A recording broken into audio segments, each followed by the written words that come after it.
இன்றைய தியானம் அருள் தாகம்.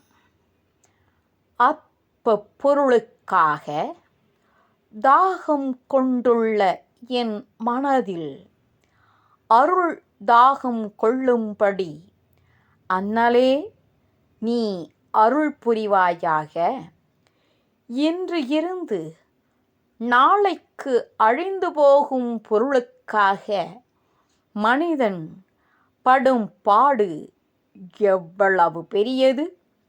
ஊர் ஊராக அலைந்து திரிதல், ஓயாது உழைத்தல் ஆகிய இத்தனை வித இயக்கமும் பொருளல்லா பொருளை நாடி உண்டாகிற தாகத்தாலே ஆகும்.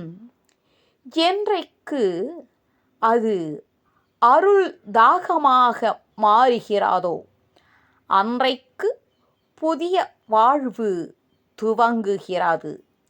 தாகம் எல்லாருக்கும் உண்டு. தாகம் இல்லாது முன்னேற்றம் இல்லை.